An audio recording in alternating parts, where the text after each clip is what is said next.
सूर्यास्त होने को है। आज ये द्वंद समाप्त होकर रहेगा।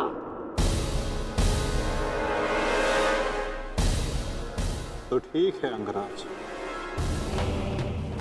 तुम अपना महारथी होने का कर्तव्य पूर्ण करो और मैं सारथी होने का कर्तव्य निभाऊंगा। केवल शब्दों के बाणों से अर्जुन और वासुदेव को नहीं रोक पाओगे कर्ण। उसके लिए तो महा दिव्यास्त्र चाहिए। मेरे धैर्य को मत ललकारिए माधव। मैं इस युद्ध के लिए कुछ भी करूंगा। यदि आप ना रुके तो मैं दिव्यास्त्र का प्रयोग करूंगा। मैं ब्रह्मास्त्र का प्रयोग करूंगा।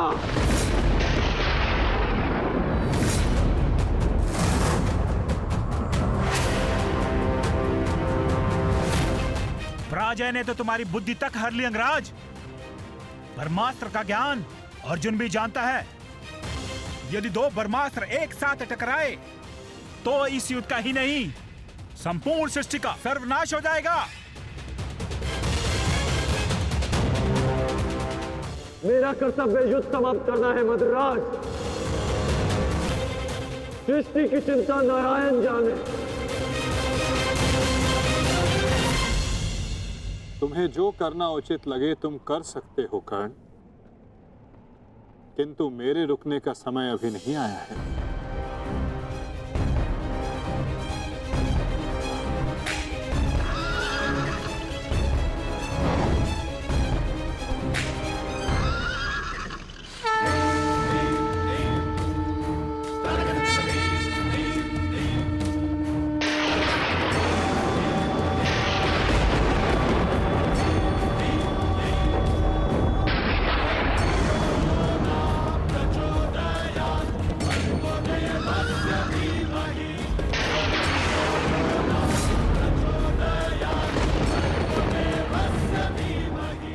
नहीं पार्थ,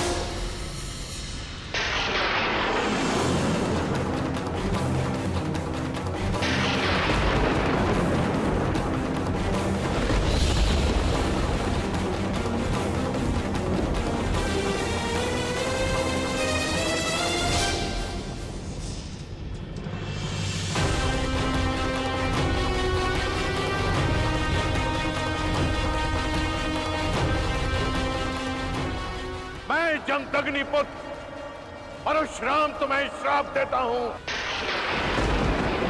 कि मेरे द्वारा दिए गए दिव्यास्त्रों का तुम उपयोग नहीं कर पाओगे। जिस समय तुम्हें इन दिव्यास्त्रों की सबसे अधिक आवश्यकता होगी, उस समय तुम इसके अनुसंधान की विधि भूल जाओगे।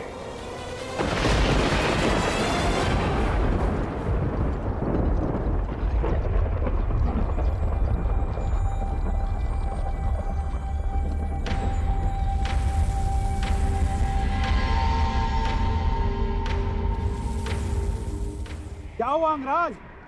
प्रहार करो। ये प्रहार मेरे लिए प्रतिबंधित है मद्राज। रथ को आगे ले चलिए। बस कीजिए माता, अब सहन नहीं होता। सहना है भी नहीं पार्थ।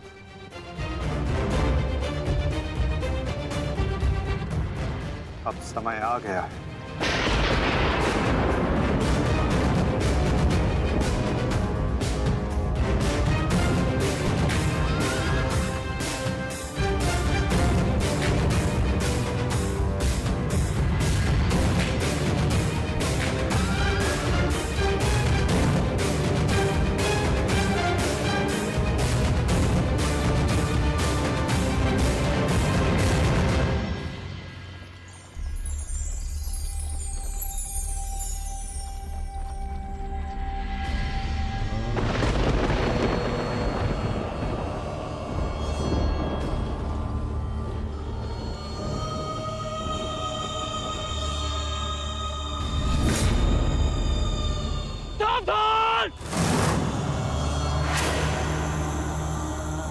किस प्रकार तुमने कीचड़ में फंसे हुए मेरे असहाय बछड़े को मारा है, उसी प्रकार तुम भी एक दिन पृथ्वी पे असहाय गिरे रहोगे।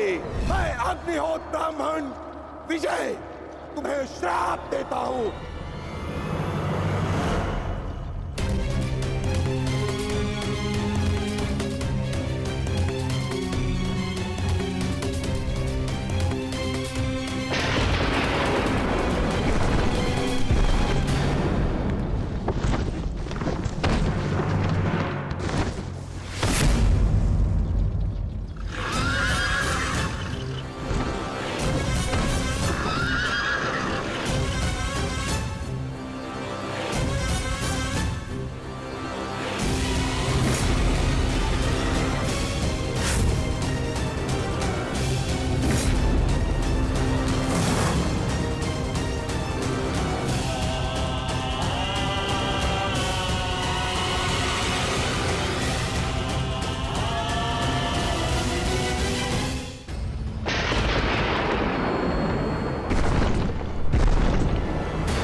समय आ गया है पार्थ।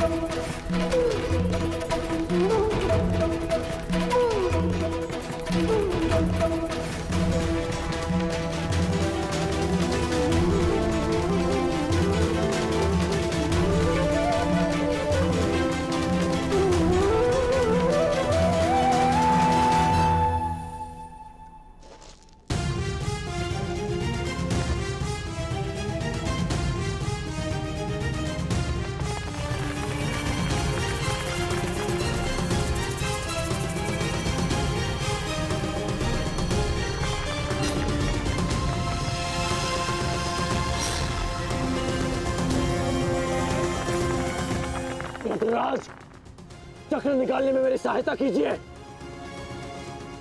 तुम भूल रहे हो अंगराज, मैं मद्राज हूं। ये राज्य मुझे जन्म और प्रताप से मिला है, किसी के दान से नहीं। भले ही मैं तुम्हारा साथी हूं, परंतु परिचालक नहीं। तुम सूत पुत्र हो, तुम स्वयं अपने रथ का चक्र निकालो।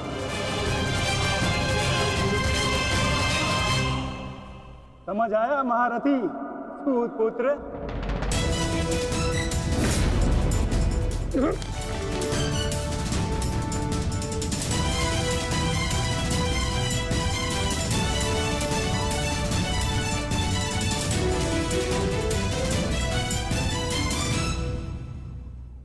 अंगराज को युद्ध का आवाहन दो पार्थ।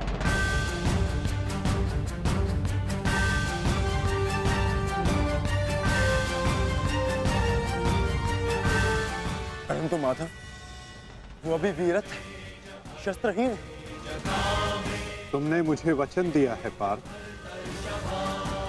कि तुम अपने सारथी की हर आज्ञा का पालन करोगे।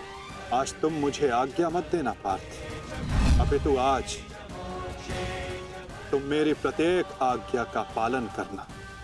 जो आज्ञा माधव। अंगराज को युद्ध का आवाहन दो पार्थ।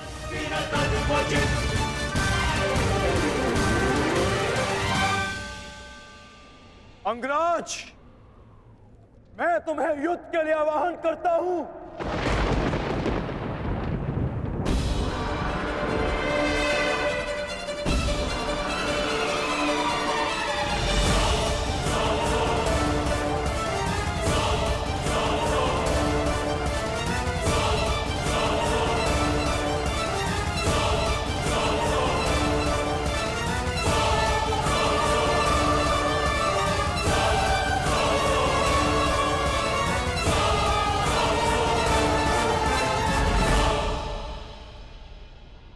हर दिशा में फैल जाओ, रथ के चक्रों के चिन्ह का पीछा करो।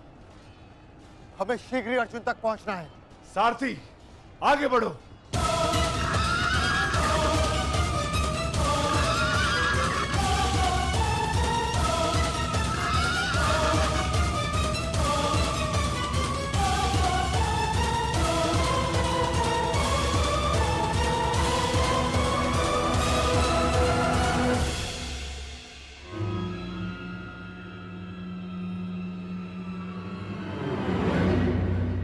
ये कैसी नीति है माधव? इस समय अर्जुन रथ पर है और मैं रथ विहीन। ये नीति नहीं है। नीति तो ये भी नहीं अंगराज कि एक भागते हुए योद्धा पर प्रहार किया जाए, उसे युद्ध के लिए ललकारा जाए, जो तुमने किया।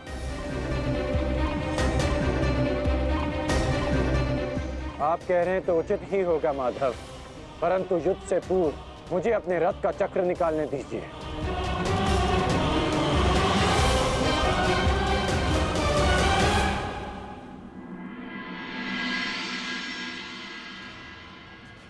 अर्जुन कहाँ है? सूर्यास्त होने में ज्यादा विलंब नहीं और अर्जुन का कुछ पता नहीं चल रहा।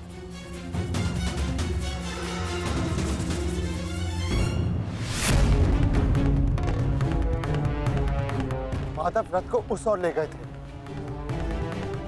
हमें उस तरफ चलना चाहिए। सारथी आगे बढ़ो। सारथी शीघ्रता करो, उस ओर चलो।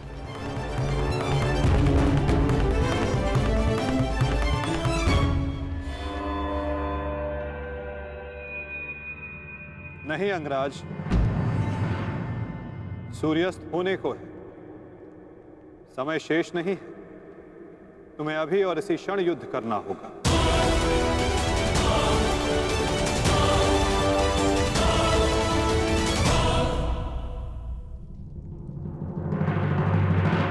आपने हमारे ज्येष्ठ का सत्य हमसे क्यों छुपाए रखा? बताइए माता।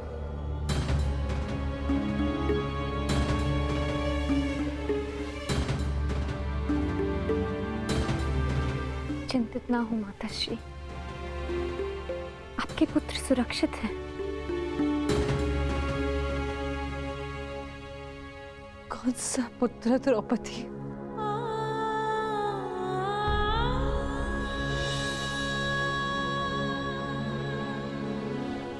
तुम भी एक माता हो यज्ञसेनी, यदि तुम्हें ये विकल्प दिया जाए कि तुम्हारा एक पुत्र जीवित होगा और एक को अपने प्राण देने होंगे, तुम किसे चुनोगी? बताओ द्रौपदी, क्या ऐसा निर्णय लेने का साहस है तुम्हें? उत्तर दो मुझे।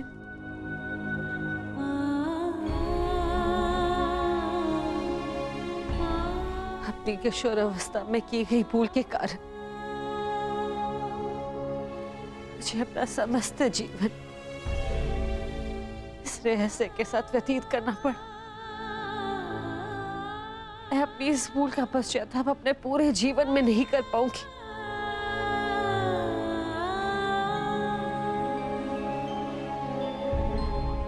मैं अपना जीवन अपने 5 पुत्रों के साथ व्यतीत कर रही थी। एक माँ होने का पूरा कर्तव्य निभाया मैंने, किंतु मेरा एक पुत्र जिसे ना पिता का नाम मिला, ना माता का स्नेह, वो अपने समस्त जीवन में एक पुत्र होने के समस्त सुखों से वंचित रहा। और मैं एक अभागन माता उसके लिए कुछ नहीं कर पाई। कर्ण के साथ जो मैंने अन्याय किया, उसके लिए मैं स्वयं को कभी क्षमा नहीं कर पाऊंगी। बताओ मुझे, भला एक माँ अपने किसी पुत्र की मृत्यु का चुनाव कैसे करे? किसकी दीर्घायु के लिए प्रार्थना करूं? यदि एक के जीवन के लिए प्रार्थना करती हूँ तो उसका अर्थ ये होगा कि दूसरे पुत्र की मृत्यु के लिए प्रार्थना करना। किसके लिए प्रार्थना करूं? उस पुत्र के लिए जो सदैव मुझसे दूर रहा है, जिसे कभी अपने वास्तविक माता पिता का स्नेह नहीं मिला, या उस पुत्र के लिए जो सदैव हमेशा मेरे साथ रहा है, इसका पालन पोषण मैंने अपने हाथों से किया है। मैं द्रौपदी में किसके लिए प्रार्थना करूं? किसके लिए?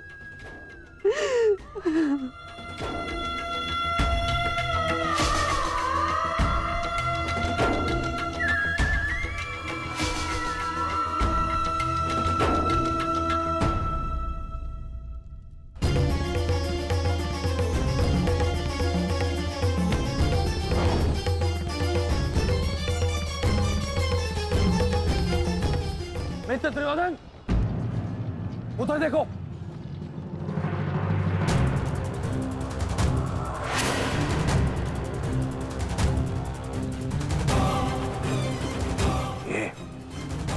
ये पांडव एक साथ उसी ओर जा रहे हैं जिस ओर मित्र कर्ण गया है, अर्जुन के पीछे।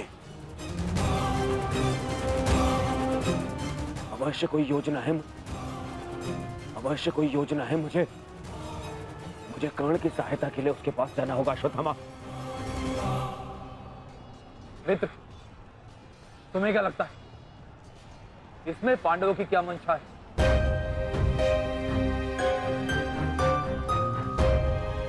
पता नहीं मित्र,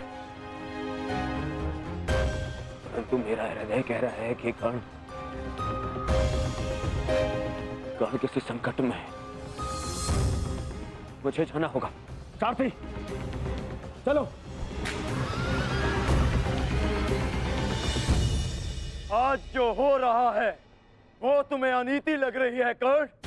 स्मरण करो, जो तुम सबने मेरे पुत्र अभिमन्यु के साथ किया, क्या वो नीति थी? क्या वो धर्म था? उस निहत्थे पर तुम सबने निर्दयता से प्रहार किए। उसकी मृत्यु को कठिन बनाकर तुम सबने मनोरंजन किया। वीरथ और शस्त्रहीन अभिमन्यु भी था कर्ण। क्या तुम सबने उसके साथ न्याय किया? यदि वो अनीति नहीं थी तो भला ये अनीति कैसे हो सकती है कर्ण? परंतु मैं अभिमन्यु का पिता हूं। मैं तुम्हें एक घड़ी का समय देता हूं कर्ण। सज्ज हो जाओ।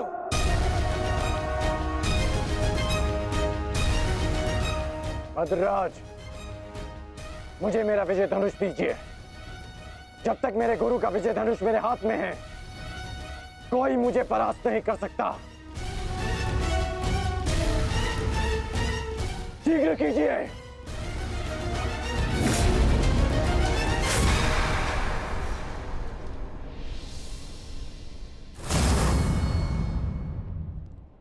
सोच क्या रहे हैं मद्रराज? क्या एक सारथी की भांति आप आज्ञा का पालन करेंगे, या नकुल और सहदेव के मामा होने के नाते विश्वासघात?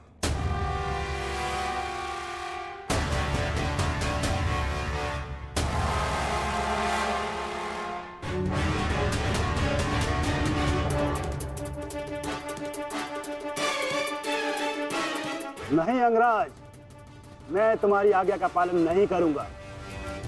ये तो तुम्हारी करनी है अंगराज। एक महारथी को तुमने अपना सारथी बनाया, उसका अपमान किया, इसका दंड तो अवश्य मिलेगा।